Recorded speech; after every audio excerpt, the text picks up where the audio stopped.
हाँ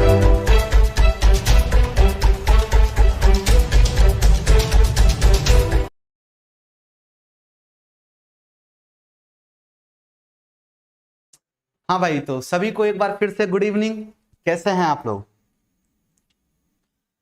पहले एक बार सेशन को जोर लगा के जरा शेयर कर दीजिए ताबड़तोड़ तरीके से, ठीक है? फिर क्लास को आगे बढ़ाते हैं अपनी, ठीक है? चलिए शेयर करो, जोर और जम के शेयर करो, शेयर करो, शेयर करो, शेयर करो। अरे आज तो बोर्ड ऑन करना भूल गया। एक मिनट, जरा बोर्ड जब तक ऑन हो रहा है तब तक तुम थोड़ा शेयर वेयर मार दो। तो कूलाम का नियम हम लोगों ने पढ़ लिया है, आप लोग उसका जो है बढ़िया से रिवीजन किए, उन क्वेश्चन पे लगा के बैठे होंगे उस पर आराम से, ठीक है? हाँ भाई, गुड इवनिंग सभी को, गुड इवनिंग। एक बार लाइक ठोको जोर से, एकदम जोर से अंगूठा लगाओ। इतना जोर से मत लगाना तुम्हारा फोन का स्क्रीन चढ़क जाए, लेकिन इतना जोर से जरूर लगाना कि यहां तक उसकी धमक सुनाई दे कि हाँ अंगूठा लगा है।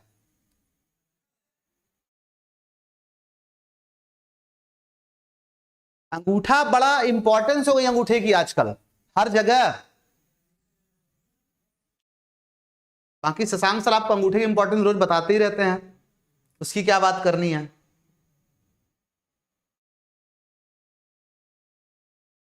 शुरू करें फिर।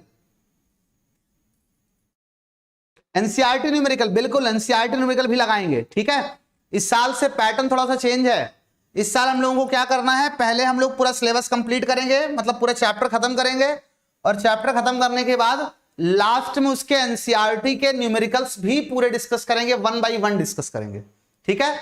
तो कुछ न्यूमेरिकल्स मैं आपको साथ में लगाते चलता हूं, और उसके बाद हम लोग जब लास्ट में एनसीईआरटी लगाएंगे तो देखेंगे कि अपने को कॉन्सेप्ट सारे क्लियर है कि नहीं क्लियर है एनसीईआरटी चैप्टर खत्म होने के बाद, ठीक है? तो चलें शुरू करें। स्पीकर चालू करिए बेटा, इसको माइक बोलते हैं, और मेरे हिसाब से आवाज जा रही है ना? हाँ, ठीक ठीक ठीक ठीक ठीक बेटा, न्यू बैच ही है, 5वीं क्लास है मेरी, अब हर 5 दिन पे न्यू बैच तो नहीं हो सकता ना, ठीक है? तो हम लोग कूलाम के नियम पे कल सवाल लगा रहे थे, उसी को हम लोग क्रम को आगे बढ़ाते हैं। छोटा सा प्रश्न आज और आप लोगों के लिए लेते हैं। आपके पास 2 आवेश हैं, +6 माइक्रो कूलाम, +6 माइक्रो कूलाम, और दूसरा आवेश आपके पास है -4 माइक्रो कूलाम। आपसे कह रहा है कि इनके बीच जो बल लग रहा है वो बल है F बराबर 20 न्यूटन। कितना है? 20 न्यूटन। अब क्वेश्चन सुनिएगा ध्यान से, यदि दोनों वस्तुओं को, जो भी वस्तुएं दोनों बिंदु आवेश हैं, वस्तुओं को +6 माइक्रो कूलाम आवेश और दे दिया जाए, आवेश और दे दिया जाए, तो इनके बीच नया बल क्या होगा? तो इनके बीच नया बल क्या होगा? नया बल क्या होगा? बताइए भाई, सवाल आपके पास है। कह रहा है कि 2 आवेश हैं, एक है +6 माइक्रो कूलाम, दूसरा है -4 माइक्रो कूलाम। सवाल में कह रहा है कि अगर इन दोनों को, दोनों वस्तुओं को +6 माइक्रो कूलाम आवेश और दे दें, इतना आवेश पहले से लेके बैठे हुए जिनको और दे दिया, लो और पकड़ो, है ना? तो इनके बीच नया बल क्या होगा, ये आपसे पूछा हुआ है। तो क्या आप लोग इस सवाल को कर सकते हैं? बोलिए भाई। आप अकेले हैं एमपी चैनल पे? ऐसा नहीं है, बहुत बच्चे एमपी से पढ़ते हैं हमारे चैनल पे।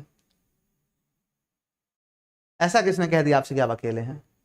इस क्वेश्चन को लगा सकते हैं, मैं वेट कर रहा हूं आपके आंसर का। आर का मान नहीं दिया, यही तो जादू है इस क्वेश्चन का, आर का मान नहीं दिया हुआ है।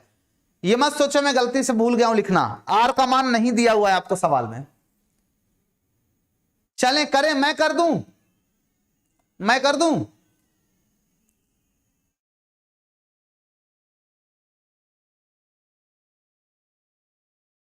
बेटा डीके सर की इंग्लिश की प्लेलिस्ट जाके देखिए, उन्होंने जितना इंग्लिश पढ़ा के रखा हुआ है वो मोर देन सफिशियंट है एयरफोर्स के लिए, मोर देन सफिशियंट।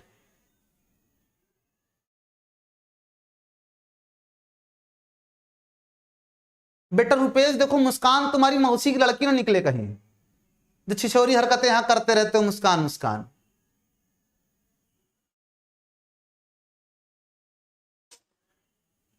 हाँ भाई, कैसे करेंगे आप कहोगे सर? पहले हम बल निकालेंगे। F is equal to 1/4πε0 Q1 Q2 divided by R square. F का मान दिया है 20 न्यूटन, है ना। 1/4πε0 9 गुणे 10 की घात 9। Q1 Q2 आपको निकाली 6 गुणे 10 की घात -6, और Q2 का मान आपको दिया हुआ है 4 गुणे 10 की घात -6। बटे में R का मतलब नहीं पता तो R स्क्वायर ही लिख देंगे।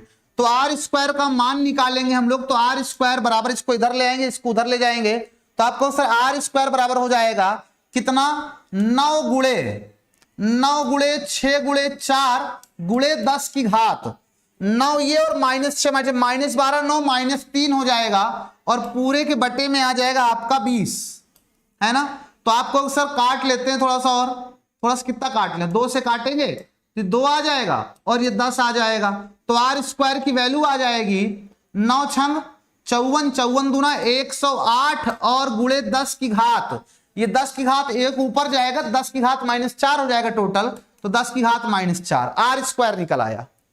अब कह रहा है दोनों को और आवेश दे दो, इतने आवेश में इनका पेट नहीं भर रहा है, दे दो। कितना आवेश और देना है? 6 माइक्रोकुलाम। तो 6 पहले वाले पे हो जाएगा 12 माइक्रोकुलाम, कितना? प्लस का 12 माइक्रोकुलाम, और जब दूसरे वाले को 6 देंगे तो +6 और -4 प्लस का 2 माइक्रोकुलाम, यानी आर डिस्टेंस पे जो दूसरा वाला है ये हो जाएगा प्लस का 2 माइक्रोकुलाम। सही है। तो नया बल हम लोग लिखेंगे F dash is equal to 1/4πε0 Q1 Q2 divided by R square. इस बार Q1 डैश Q2 डैश कह देते हैं, क्योंकि इस बार आवेश का मान बदल गया है ना। तो आप कहोगे सर F डैश की जो वैल्यू हो जाएगी वो हो जाएगी 9 × 10⁻9 इंटू Q1 कितना है? तो 12 गुणे 10 की घात -6, 12 गुणे 10 की घात -6, और गुणे Q2 कितना है? तो Q2 है आपका 2 गुणे 10 की घात -6, 2 गुणे 10 की घात -6, और पूरे के बटे में आर स्क्वायर का मान अपने को पता ही है 108 गुणे 10 की घात -4, है ना। सॉल्व कर लेते हैं, लगभग ऑलमोस्ट क्वेश्चन खत्म हो चुका है। तो आप कहोगे सर 12 9 108, और ये पूरा कट जाएगा। F डैश की वैल्यू बचेगी 9, और ऊपर जाके 9 4 13, और -12 1 बचेगा बस केवल। तो 2 गुणे 10 की घात 1, मतलब आपको F डैश का मान मिल जाएगा 20 न्यूटन। कितना मिल जाएगा? 20। फिर से 20 न्यूटन मिल गया। ये क्या 6 चौक 24, 24। हाँ सेम आंसर मिलना ही था। अच्छा देखो, ये महज एक इत्तेफाक है ना। ये मत सोचना कि हर बार बल उतना ही लगेगा, ये सिर्फ एक इत्तेफाक है। पता नहीं कैसे हो गया ऐसा, क्योंकि आवेश को गुणा करने पे 6 चौक 24 यहां भी हो रहा है, और गुणा करने पे 12 दूनाई 24 यहां भी हो रहा है, केवल इसीलिए ये इत्तेफाक हो गया। ये मत सोचना कि हर बार कितना भी आवेश दे दें आंसर उतना ही आएगा, ये सिर्फ एक इत्तेफाक है, सिर्फ एक इत्तेफाक है बस। हाँ आदर्श तिवारी, देखिए आप लोग कुछ कह रहे हैं, सुन लीजिए भाई, लाइक वाइक कर दिया करो यार तुम लोग। हाँ 20 न्यूटन 20 न्यूटन 20 न्यूटन, सही है, बहुत अच्छा। ऑलमोस्ट सबका आंसर आ गया है, ऑलमोस्ट सबका आंसर आ गया, वेरी गुड। ठीक है बेटा, तो ये देखिए यहां पर, क्योंकि 12 दूनाई 24, 12 दूनाई 6 चौक 24 दोनों सेम था, इसलिए आंसर भी सेम आया है। लेकिन इसको कोई थंब रूल मत बनाना कि हर बार आंसर सेम आएगा, आंसर अलग भी आ सकता है। अच्छा देखिए, इतना लंबा जो कैलकुलेशन किया हम लोगों ने, इसी को हम लोग और आसान तरीके से भी कर सकते थे। कैसे कर सकते थे? हम कहते हैं कि सर नया वाला बल पुराना वाला बल हो जाएगा बटे नया वाला बल हो जाएगा। समझना, एक लाइन में ये हो जाएगा 1/4πε0 Q1 Q2 divided by R square, बटे नया वाला बल हो जाएगा 1/4πε0 Q1 dash Q2 dash divided by R square.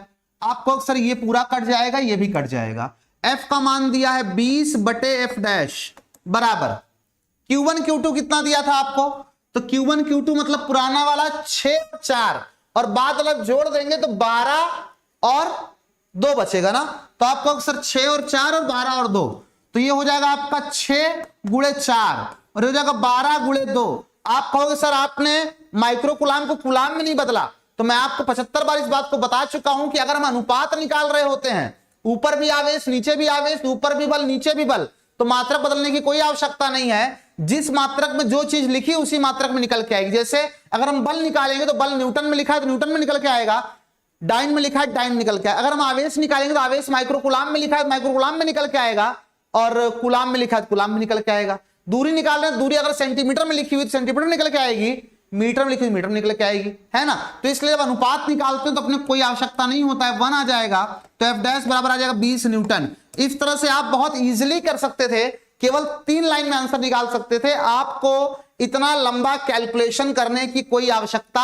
नहीं थी। बोलो बात समझ में आई कि नहीं समझ में आई? बेटा जब -4 माइक्रो कूलाम में तुम +6 माइक्रो कूलाम और दे दोगे तो +2 माइक्रो कूलाम ही बचेगा राजा बाबू, कि कुछ और बचेगा? यही तो बचेगा ना भैया। देखो फिर एक बायो वाला आ गया। कल समझाया था कि फिजिक्स वाले बनो, एकता दिखाओ। तुम लोग मैथ बायो में बांटते रहते हो। Unity in diversity is the beauty of India.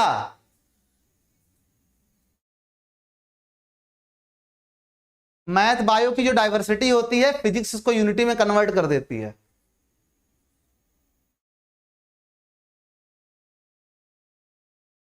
बेटा सहवाग निजामी जी, कुमार मित्तल बुक में क्या लिखा है क्या कि किसी बोर्ड में इसी वाली बुक से क्वेश्चन आएगा? फिजिक्स पढ़ो, फिजिक्स बुक मत पढ़ो। कोई कहेगा कुमार मित्तल कराइए, कोई कहेगा एक्सीलेंट कराइए, कोई आएगा बालाजी लेके, कोई कहेगा बस एनसीईआरटी पढ़ा दी उतने बहुत है। कहां इन सब बुक के चक्कर पड़ रहे हैं? लेकिन हर बुक में कूलाम का नियम वही लिखा होगा, है ना, वो तो बदल नहीं जाएगा। सूत्र वही लिखा होगा, बदल नहीं जाएगा। तुम लोगों को कौन दिमाग में भर देता है कि ये वाली बुक पढ़ लो बस?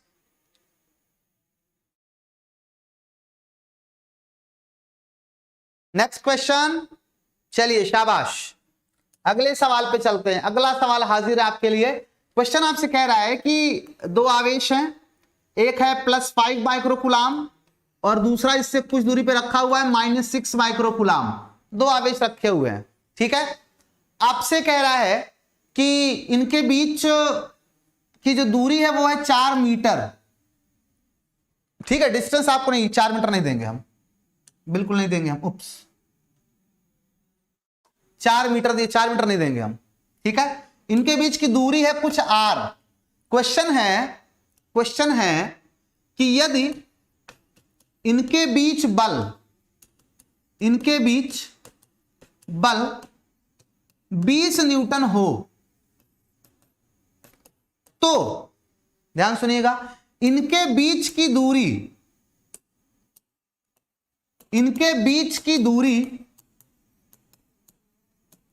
दोगुनी करने पर बल क्या हो जाएगा?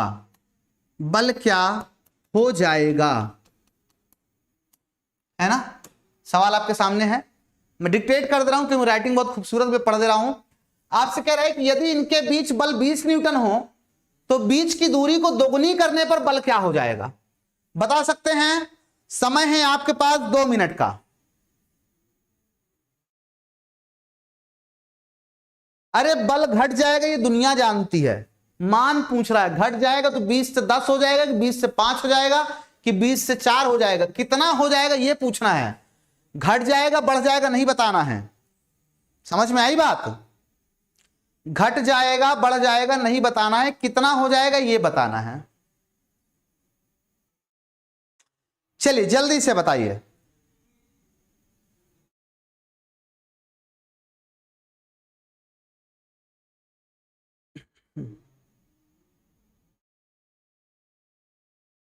बेटा 12 साल हो गए पढ़ाते हुए, ऐसी कौन सी किताब है जिसके न्यूमेरिकल अपने को नहीं पता है कि कौन सा न्यूमेरिकल किस बुक में दिया हुआ है? उन सभी बुक का जो कलेक्शन है बढ़िया बढ़िया न्यूमेरिकल का, एक न्यूमेरिकल ऐसा जिससे 10 सवाल लग जाएं, केवल क्लास में वो डिस्कस हो जाते हैं। हाँ, writing writing my writing is really OP.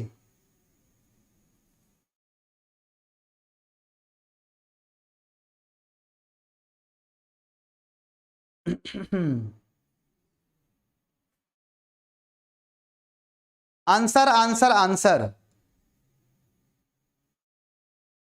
40 40 40 5 5 5 20 20 20 10 10 10। बोली लगा रहे हो क्या यार? 40 20 10 5 है।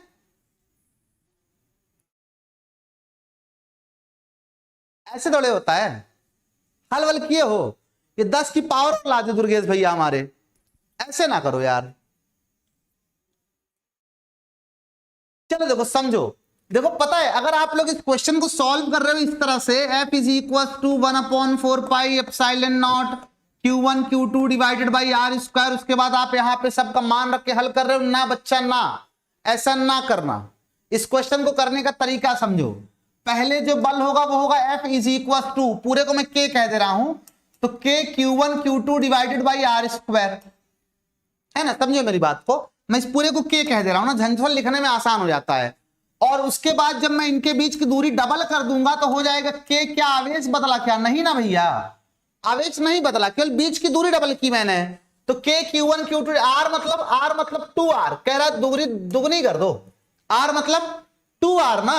तो आपको सर F डैश की वैल्यू हो जाएगी K Q1 Q2 divided by ये 4R स्क्वायर हो जाएगा। और इसका मान तो अपने को पहले से पता है भाई साहब, ऊपर पता है, तो F dash is equal to F/4 हो जाएगा। और F कितना था? F आपको सर 20 न्यूटन था, तो 20/4 कर देंगे तो ये आ जाएगा 5 न्यूटन। तो F dash is equal to 5 newton आपका आंसर हो जाएगा। बोलो समझ आया कि नहीं आया? इतना मेहनत नहीं करने का है ना। बीच का दूरी डबल कर दिया तो आप R की जगह 2R रिप्लेस करके सॉल्व कर लो, सिंपल एकदम। ठीक है, इस तरह से आप सॉल्व करिए। ये पूछो सर ये क्यों दिया है?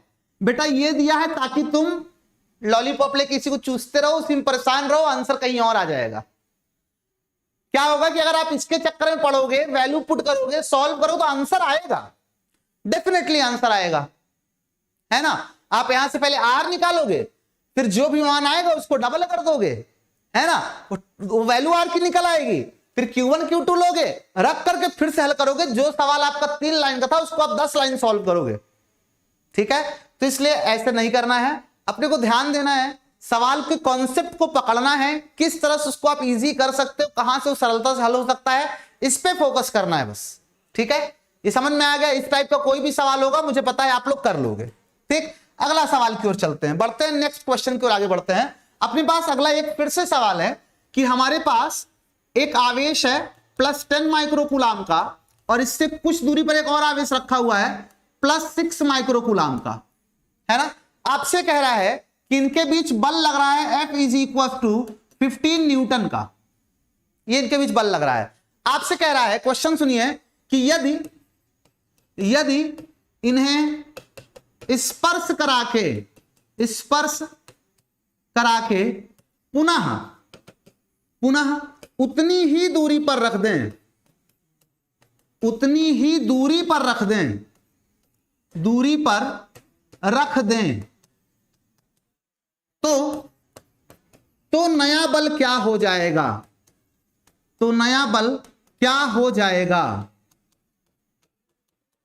है ना?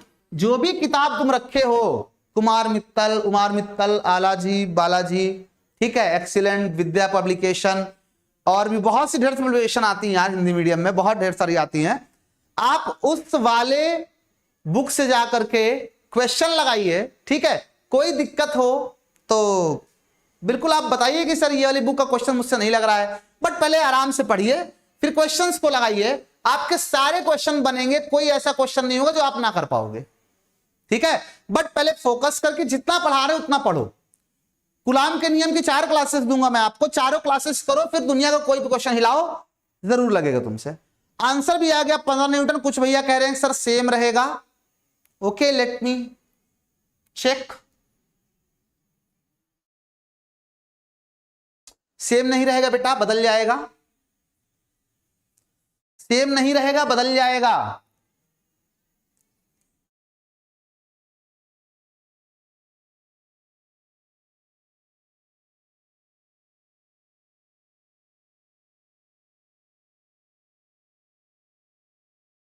कितना आएगा? 96 आंसर आएगा क्या? मुझे लग रहा है कई बच्चे 15 आंसर दे रहे हैं। 96 आएगा क्या? मुझे लग रहा है शायद 96 आएगा। आपको सर ये कैसे पता कर लिया? जादू है मेरे पास, जादू। नहीं 96 नहीं, सॉरी, क्या आप ज्यादा ज्यादा खुश हो गया था मैं। 16 आएगा, 16। 96 कह रहा हूं, 16, 16 कोई बताया अभी तक? अभी तक किसी का आंसर 16 नहीं आया है। 15, 20, 10, 16 किसी का आंसर नहीं आया है। तो देखो एक आंसर 96 दे दिया मैंने, कहा 96 और लपस दे दिया 96। यही होता है, ओवर स्मार्ट बनने की कोशिश करते रहते हो। तो तुम लोगों को भी ट्रिक, ऐसी ट्रिक पता तुमको? चाहे ऐसे फिजिक्स में भी ट्रिक हो सकती है। इतने बड़े सवाल को ट्रिक्स लगा सकते हैं क्या? समझो पहले इसका बेसिक मेथड समझो। जिस तरह से आप सवाल को लगाते हो, जिस तरह लगाते हो पहले वो मेथड समझते हैं। हम लोग कहेंगे sir f is equal to 1/4 pi epsilon naught q1 q2। q1 कितना है? तो अभी लिख देते, पहले फॉर्मूला लिखो। फॉर्मूला लिख लेता हूं पहले फॉर्मूला लिख लेता हूं ना, इसी मेरा पेट भर जाए। पता नहीं कितनी बार फॉर्मूला मैं लिखूंगा, मेरे को अब तक याद नहीं हुआ लगता है ऐसे। तो f इज इक्वल टू आपको sir 9 into 10 to the power 9 into q1 कितना भैया राजा? वो q1 कितना? 10। तो 10 into 10 to the power -6 into 6 है तो 6 into 10 power -6 divided by R square. अपने को नहीं पता आर स्क्वायर कितना है, कोई दिक्कत नहीं है, बट अपने को एफ पता है 15, तो मैं यहां 15 लिख दे रहा हूं सीधे, है ना, बहुत मेहनत नहीं करेंगे। तो आर स्क्वायर का मान निकालेंगे तो आर स्क्वायर बराबर आ जाएगा, ऊपर देखेंगे हम लोग तो 9 दहम 90 और गुणे 6। तुमको सर आप ऐसे क्यों करते हैं? 9 छंग 54 भी कर सकते थे। 540 मैं नहीं लिखूं, 540 -12 प्लस 9 हो जाएगा -3 और डिवाइडेड बाई 15 नीचे आर स्क्वायर इधर चला गया तो 15 और 15 छक्का 90, तो आर स्क्वायर का मान आ गया 36 गुणे 10 की घात -3, है ना। बस इसीलिए मैंने जो है 15 छक्का 90 करने के लिए मैंने 90 अलग लिखा, 6 अलग लिख दिया। ठीक है, आप भी कर लोगे, कैलकुलेशन करते रहोगे तो इतना आपके दिमाग में चीजें आती रहेंगी। नाउ इनको स्पर्श कराने से होगा क्या?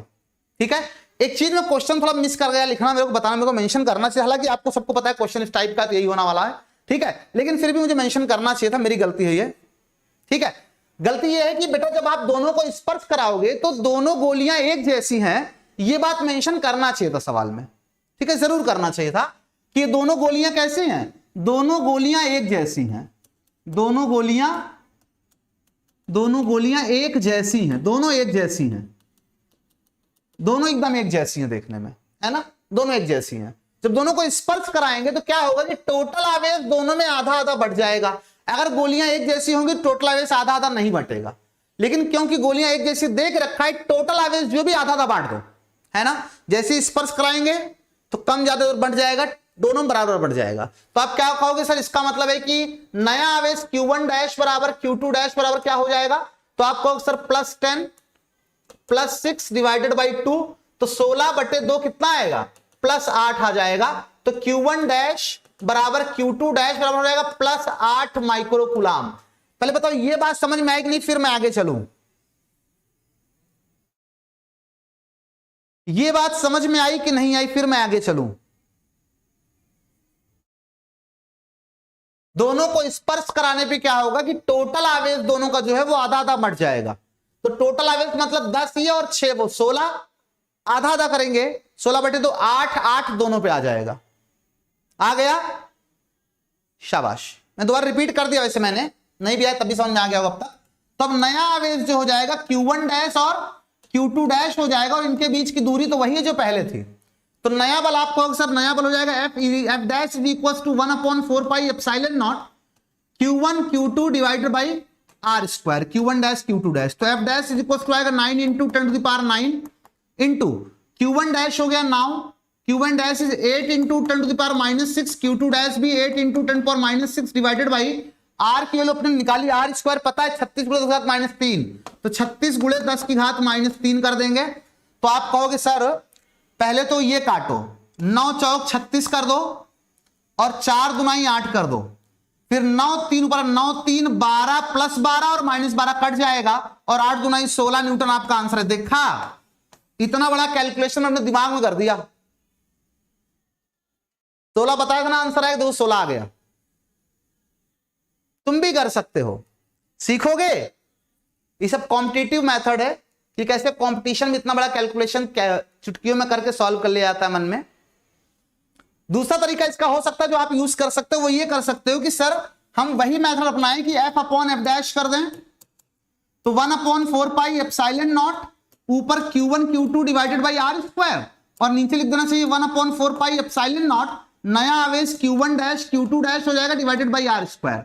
ये काट देंगे हम लोग और हो जाएगा f कितना दिया था 15 बटे एफ डैश बराबर Q1 Q2 कितना था Q1 Q2, तो आप कहोगे सर Q1 Q2 10 और 6 था और वो 8 और 8 था, है ना, तो आप कहोगे सर 10 गुणे 6 बटे 8 गुणे 8 हो जाएगा। ठीक है, तो यहां हम कर सकते हैं एफ डैश की वैल्यू निकालेंगे, तो एफ डैश आ जाएगा 15 गुणे 8 गुणे 8 डिवाइडेड बाई 10 गुणे 6, है ना, तो 15 चौके 60, 4 से काट देंगे 2, 8 गुना 16 न्यूटन। फिर भी 3 लाइन का कैलकुलेशन तो फिर भी है, लेकिन मैंने आप लोगों को ओरली बता दिया। मैंने क्या किया, मैंने ओरली बता दिया, मैंने पेन उठाई ही नहीं थी। इतना कैलकुलेशन दिमाग करने में भी समय लगता है यार। ठीक है, फिर ऐसा कौन सा मैंने जुगाड़ लगाया था, समझिएगा। जब कभी भी कोई भी क्वेश्चन आपको मिले, आइए शुरू से चलते हैं। आज मैंने जो जो क्वेश्चन लिए जिसमें उतनी ही दूरी पर रखा गया वहां शुरू करते हैं। आपको भी कुछ थोड़ा ट्रिक्स टेक्निक्स देते चलते हैं। उतनी ही दूरी पर मैंने जिसमें जिसमें रखा है वो सारे क्वेश्चन हम लोग देखते थे। पहला क्वेश्चन, ये क्वेश्चन भी आप लोग ओरल कर सकते थे, है ना, उतनी ही दूरी पर रखने की बात किया है। ठीक, ध्यान से मेरी बात को सुनिएगा बस। पहले गुणनफल कितना है 6 चौक 24, मेरे मुंह से निकल भी गई थी बात बातों बातों में। पहले गुणनफल कितना है दोनों आवेशों, क्योंकि देखो अगर दूरी बराबर है, बहुत सिंपल सी बात बेटा आपको यह समझनी है कि अगर दूरी बराबर है, कॉन्सेप्ट कहां से निकल के आता है, मान लो F is equal to formula होता है 1/4 epsilon naught Q1 Q2 divided by R square. तो आप कहोगे कि सर ये कांस्टेंट है और दूरी भी अगर बराबर कर दी हमने तो ये पूरी चीज सब की सब कांस्टेंट हो गई, मतलब F proportional to Q1 Q2। क्या F proportional to Q1 Q2। तो जब कभी भी दूरी बराबर होगी तो हम Q1 Q2 गुणा कर देंगे और उसी अनुपात में बल निकाल लेंगे। समझो, जैसे इस क्वेश्चन की बात मैं करूं, पहला क्वेश्चन जो आज का था, तो पहले Q1 इंटू Q2 करेंगे तो आएगा 6 चौक 24, कितना आएगा 6 चौक 24 आ जाएगा, आएगा कि नहीं आएगा, 6 चौक 24 आ जाएगा। क्या कर रहा हूं, 24 नहीं लिख पा रहा हूं, हद है। Q1 Q2 24 आ रहा है, और जब दोनों को हम 6 दे देंगे तो कितना बन जाएगा, ये भी हो जाएगा 12 और ये भी हो जाएगा 2, यानी ये भी बन रहा है 12 गुना 24। क्या गुणनफल बदला, क्या नहीं बदला, गुणनफल वही है तो आंसर भी वही होगा। 20 न्यूटन पहले था, आंसर बाद में भी 20 न्यूटन है। अगला सवाल हम लोगों ने जो लिया, अगला सवाल जो लिया आज का हमने, उसमें फिर से उतनी ही दूरी पर रखा।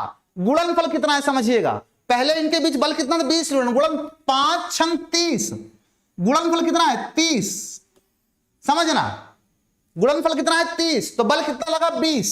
जब गुणनफल 30 है तो बल लगा 20, है ना।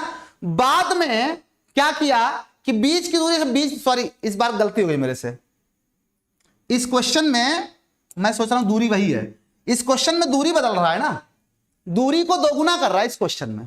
ठीक है, ये वो क्वेश्चन नहीं है, दूरी को दोगुना कर रहा है।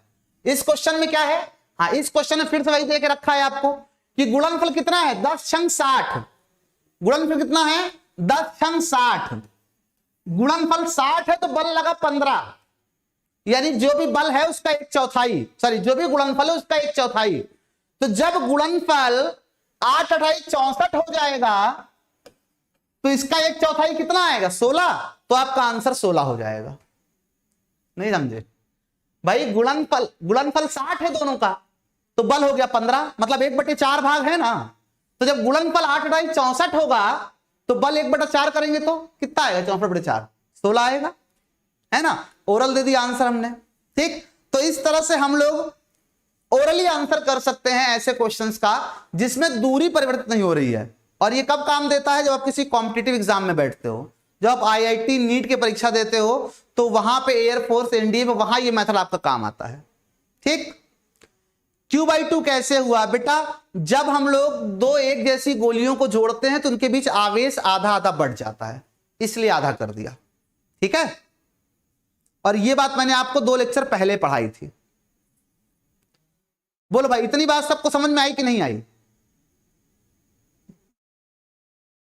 आ गई सबको समझ में? आगे चलें?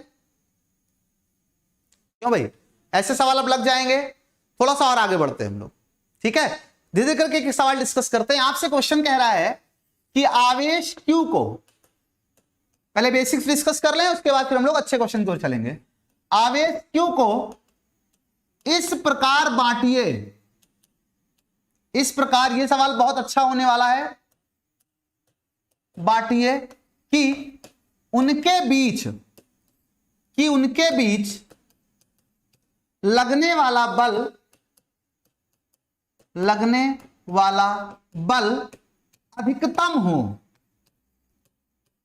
अधिकतम हो, है ना। आपको इस प्रकार बांटना है कि इनके बीच लगने वाला बल अधिकतम हो। मतलब आप समझो इसको कहना क्या चाहते हैं। मान लो Q को आपको बांटना है, तो आप कह सकते हो सर आधा आधा कर दो, Q/2 कर दो, जोड़ोगे Q आ जाएगा। कोई कहेगा नहीं सर ऐसे अच्छा लग रहा है, हम करेंगे 2Q/3 करेंगे और Q/3 करेंगे, तब भी जोड़ने पे Q ही आएगा ना। कोई नहीं सर ये भी मजा नहीं आ रहा है, हम 3Q/4 करेंगे और Q/4 करेंगे, तब भी जोड़ने पे Q ही आ रहा है ना। कोई कहेगा नहीं सर हम इसको ऐसे बांटेंगे, एक को -Q कर देंगे और एक को +2Q कर देंगे, तब भी जोड़ने पे Q ही आ रहा है ना। इसका मतलब there are many ways to distribute the charges, ठीक है। कई तरीके हो सकते हैं जिससे हम इस चार्जेस को दो पार्ट में डिस्ट्रीब्यूट कर सकते हैं, बहुत से तरीके हो सकते हैं, लेकिन इनमें से ऐसा कौन सा तरीका हो सकता है जिसके कारण इसमें लगने वाला बल अधिकतम हो, है ना, वो आपको पता करना है, ठीक है। कौन सा मेथड हो सकता है कि इनके बीच लगने वाला बल क्या हो, अधिकतम हो, ये आपको पता करना है। अब कहो सर ये पता कैसे चलेगा, तो हम कहेंगे तुम अंतर्यामी नहीं हो ना मैं अंतर्यामी हूं, क्या ना तुम अंतर्यामी हो ना मैं अंतर्यामी हूं, हम दोनों अंतर्यामी नहीं है। अगर हम दोनों अंतर्यामी नहीं है फिर हम क्या कर सकते हैं, हम लोग कुछ उपाय कर सकते हैं, कुछ जुगाड़ कर सकते हैं। हम कहेंगे सर मान लेते हैं कि एक आवेश है स्मॉल q, मान लेते हैं एक आवेश है स्मॉल q और दूसरा आवेश जो हो जाएगा, अब थोड़ी बुद्धि लगाएं अगर, कि अगर एक स्मॉल q है तो दूसरा q -q हो जाएगा। क्यों भाई, बचपन वाली बात है कि 10 रुपए को दो लोगों को बांटना है, अगर मैंने एक को x रुपए दे दिया, दूसरे को 10 - x दिया ना, एक को 4 रुपए दे दिया, दूसरे को 10 - 4 यानी कि 6 रुपए दिया ना, है ना, बहुत सिंपल है, ठीक है। इस तरह से हम बांट लेते हैं क्योंकि अपने को पता नहीं है ना क्या करना है, अंतर्यामी तो है नहीं, मैं पहले ही कह रहा हूं, और इनको हमने r डिस्टेंस पर रख दिया। अच्छा यहां एक बात ध्यान रखने वाली है कि हम आवेशों को कैसे भी बांटते, हर बार उतनी ही दूरी पर रखेंगे तभी तो हम फैसला कर पाएंगे बल अधिकतम न्यूनतम। अगर हम हर बार दूरी भी बदलते रहेंगे तब तो दूरी पर भी डिपेंड कर रहा है आवेश बांटने के अलावा, तब मामला हो जाएगा गड़बड़।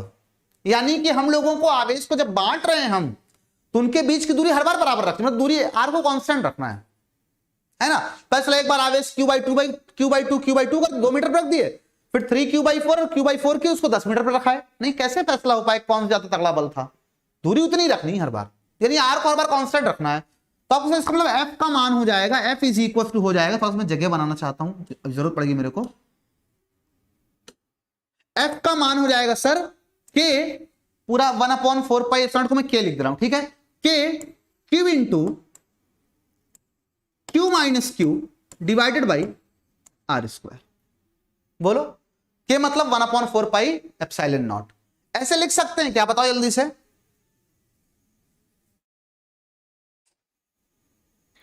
बोलो भाई, हाँ q और q - q होगा, वेरी गुड, ठीक है बेटा। टीओसी ऐप पर वीडियो कैसे देखते हैं जानने के लिए आप टीओसी ऐप डाउनलोड करिए और वहां पर जो आपको चैट सेक्शन मिला है वहां मैसेज करिए, आपको वहां पे सारी इंफॉर्मेशन दी जाएगी, ठीक है। जब हम ऐप पर यूट्यूब की बात नहीं करते तो यूट्यूब पर ऐप की बात क्यों करेंगे, इतनी इंफॉर्मेशन आपके लिए काफी होगी, ठीक है। लिख सकते हैं ना, बिल्कुल लिख सकते हैं, क्या दिक्कत है। अच्छा एक बात यहां समझने वाली यह है कि अगर हम लोग Q का मान बदलेंगे तो उसके हिसाब से इसका मान भी बदलेगा। अगर एग्जांपल के तौर पे मान लो, 1 मिनट के लिए मान लेते हैं कि जो कैपिटल Q दिया वहां 10 दिया होता, मान लेते हैं, तो अगर ये वाला 10 दिया होता और मैं मान लो Q का मान 1 ले लेता तो फिर ये 9 हो जाता, तो 9 1 कम 9 यहां पे आ जाता। अगर मैं इसको 2 ले लेता तो ये 8 हो जाता, तो 8 दूना 16 हो जाता। अगर मैं इसको 4 ले लेता तो वो 6 हो जाता, तो 6 चौक 24 हो जाता, है ना। इसका मतलब है कि f का मान डिपेंड कर रहा है स्मॉल q के मान पे, क्योंकि कैपिटल Q तो नियतांक वो आपको दे के रखा है। कैपिटल Q तो 10 है तो 10 है, लेकिन स्मॉल q आप 1 2 3 4 5 6 जो चाहो वो ले सकते हो। स्मॉल q का मान आप अपनी मर्जी से कुछ भी सेलेक्ट कर सकते हो, कुछ भी सेलेक्ट कर सकते हो आप स्मॉल q का मान, ठीक है। लेकिन कैपिटल Q कांस्टेंट है, K कांस्टेंट है, R कांस्टेंट है। जैसे जैसे Q बदलेंगे वैसे वैसे, यानी कि यहां पर जो F है, F is the function of small q। Math वाली भाषा में, मैथ के बच्चे तुरंत पकड़ लिए होंगे, है ना, कि जो F है वो Q पे डिपेंड कर रहा है। जैसे जैसे स्मॉल q बदलेंगे वैसे वैसे F का मान भी परिवर्तित होगा, F का मान भी बदलेगा, है ना। यानी कि F फंक्शन है स्मॉल q का। अगर F स्मॉल q पे डिपेंड कर रहा है, तो अगर आप ये फैसला करना चाहते हैं कि स्मॉल q का मान कैसे चुने कि f का मान अधिकतम हो जाए, तो इसके लिए अपने को df बाई dq करना पड़ेगा, है ना। f का q के रिस्पेक्ट में अपने को अवकलन करना पड़ेगा, ठीक। ये अगर आपको नहीं आता है तो आप पुरानी प्लेलिस्ट देखिए पिछले साल की, क्योंकि हर साल वही चीज बेसिक बातें पढ़ाने कोई मतलब नहीं पढ़ाया मैंने इस बार। तो आप पुरानी प्लेलिस्ट देखिए, तो उसमें आपको शुरू की 2-3 वीडियोस दी होंगी जिसमें आपको अवकलन करना सिखाया गया है, आपको अधिकतम न्यूनतम मान निकालने के लिए क्या शर्तें होती है वो सिखाया गया है, ठीक है। आप वहां देख के जान सकते हैं। आप उतनी मेहनत नहीं करना चाहते, आप हमारा ऐप डाउनलोड करिए, ऐप में फिजिक्स वाला जो बैच है वहां पे जाइए, देखिए फाउंडेशन बैच के नाम से वीडियोस पड़ी हुई है, 22 वीडियोस हैं, जिसमें मैंने आपको अवकलन, समाकलन, अलजेब्रा, ट्रिग्नोमेट्री, बीजगणित, सब कुछ जितनी बेसिक मैथ जरूरत पड़ेगी आपको, अंगणित भी, गुणा भाग, जोड़ना, स्क्वायर करना, सब पढ़ाया हुआ है, ठीक है। तो वो 22 लेक्चर्स आप जाके देखिए, वो आपके लिए कैलकुलेशन में बहुत हेल्प करने वाली बेसिक में, ठीक। तो आपको अक्सर df बाई dq करना चाहिए अपने को। हम कहेंगे ठीक कर लेते हैं, लेकिन उसको थोड़ा क्या करते हैं, उसको गुणा कर लेते हैं। तो इसको हम कह सकते हैं कि k बाई आर स्क्वायर अलग से लिख देते हैं, और इधर गुणा करेंगे तो ये हो जाएगा q into capital Q minus Q square. थोड़ा समीकरण रूप में लिख लेते हैं ना भाई, q की जगह x भी हो सकता था, तो ax minus x square something कुछ भी, ये पूरा कांस्टेंट है, अलग से लिख दिया इसको। अब हम अवकलन करेंगे तो अवकलन करते समय जो कांस्टेंट होता है उसको छेड़ते ही नहीं है, उसको वैसे का वैसे लिखा रहने देते हैं, उसको नहीं छेड़ते हैं। अंदर घुस जाएंगे अवकलन करने के लिए, तो इस स्मॉल q का अवकलन 1 हो जाएगा और कांस्टेंट को छेड़ना ही नहीं है ना। और माइनस q स्क्वायर का 2q हो जाएगा, जैसे x स्क्वायर का 2x होता है। तो फाइनली आपका रिजल्ट मिलेगा अवकलन करने पर df बाई dq का मान आपको यहां पे मिल जाएगा, आपको sir k divided by R square in brackets q minus 2q हो जाएगा, ये मिल गया आपको। अब मैक्सिमा या मिनिमा आपको निकालना है अधिकतम या न्यूनतम मान के लिए, मैक्सिमा और मिनिमा अधिकतम या न्यूनतम मान के लिए अगर आप चाहते हो कि मैं f का अधिकतम न्यूनतम मान पता करूं कहां पे मिलेगा, तो आप क्या करोगे, आप df बाई dq को कर दोगे 0, है ना, ये शर्त होती है। dy बाई dx को 0 किया जाता है अधिकतम न्यूनतम मान के लिए, 0 कर दो भैया। आप इसको 0 करोगे तो आपको मिलेगा k divided by R square bracket में q माइनस 2q बराबर 0। इन सब को उधर भेजेंगे, सब 0 हो जाएगा, तो q माइनस 2q बराबर 0। तो यहां पे q की वैल्यू आ जाएगी कैपिटल Q बाई 2, पक्षांतर करके 2 से भाग दे देंगे, है ना। यानी कि q को हम q बाई 2, अगर एक q बाई 2 हो गया, स्मॉल q का मान अगर q बाई 2 हो गया, तो यहां q में से q बाई 2 घटाऊंगा तो ये वाला मान भी तो q बाई 2 ही आएगा ना, है ना। यानी पहला वाला आवेश भी q बाई 2, दूसरा वाला आवेश भी q बाई 2 होगा। हालांकि कहा है अधिकतम होगा तो होगा, लेकिन मान लो ना निकला तो अधिकतम, इसलिए रिस्क नहीं लेने का। तो अधिकतम है या न्यूनतम इस बात का फैसला करने के लिए अभी तो केवल शर्त आई है। अब यह जानना है कि भाई देखो यहां लिखा अधिकतम और न्यूनतम, चाहे अधिकतम हो चाहे न्यूनतम हो, यह तो 0 करना ही पड़ेगा, है ना। अभी यह पता चला है कि q बराबर q बाई 2 करने पे बल या तो अधिकतम होगा या तो न्यूनतम होगा। अब अधिकतम होगा या न्यूनतम होगा इसका फैसला अभी नहीं हो पाया। इसका फैसला करने के लिए हम लोग इसका दोबारा अवकलन करते हैं, है ना। दोबारा अवकलन करते हैं d2f divided by dq square, दोबारा अवकलन करते हैं। आपको सर फिर से इसको नहीं छेड़ने का, k बाई आर स्क्वायर को सर नहीं छेड़ने का, आपने मना किया इसको नहीं छेड़ना है, इसके अंदर घुस जाएंगे। है ना, सॉरी यहां नहीं, यहां पे, वहां नहीं, यहां पे Q का अवकलन कांस्टेंट के अगर साथ कोई गुणे में है चर तब तो ठीक है, उसको नहीं छेड़ते हैं, लेकिन अगर वो अकेले है तो उसको छेड़ेंगे, उसका अवकलन हो जाएगा 0। क्या कैपिटल Q कांस्टेंट है, कांस्टेंट का अवकलन हो जाएगा 0, लेकिन इसके लिए शर्त है वो अकेले होना चाहिए। अगर उसके साथ गुणे में है कुछ, जैसे इसके साथ ये पूरा गुणे में, इसलिए इसका 0 नहीं करेंगे। इस Q के साथ ये Q गुणे में था, इसलिए इसका 0 नहीं हुआ, Q का Q लिखा हुआ है। लेकिन इस Q के साथ कोई नहीं गुणे में, तो इसका 0 हो जाएगा। और -2 Q का 1 होता है तो -2 हो जाएगा, है ना। फाइनली d2f बाई dq² की वैल्यू आपको मिल जाएगी -2k डिवाइडेड बाई r²। अब k की वैल्यू पॉजिटिव होगी, r की वैल्यू स्क्वायर है तो पॉजिटिव होनी ही होनी है। इसका मतलब ये पूरी वैल्यू आ गई निगेटिव, है ना। और ये बात आपको बच्चा लोगों को बहुत पहले बताई गई है कि अगर d2f बाई d, वहां मैंने y और x के फॉर्म में बताया था, d2y बाई dx² का मान अगर पॉजिटिव है तो इसका मतलब होता है मिनिमा, और अगर ये निगेटिव है तो इसका मतलब होता है मैक्सिमा। बात समझ में आई।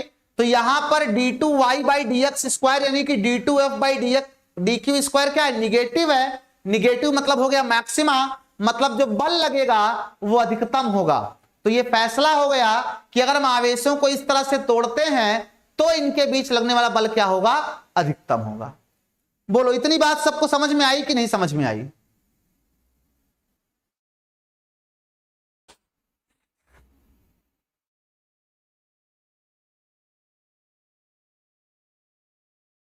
बेटा आर्यांश जी, मैंने कहा ना ऐप पर आप मैसेज करिए, आपको वहां पर रिप्लाई मिल जाएगा, आपकी जो भी समस्या है।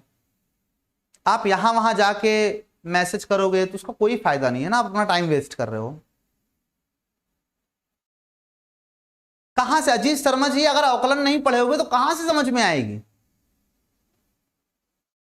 जिसको नहीं समझ में आया है वो जा करके पहले अवकलन और अधिकतम न्यूनतम मैक्सिमम इन वाली सीरीज देखे, तब समझ आएगा बेटा। गुड, शाबाश।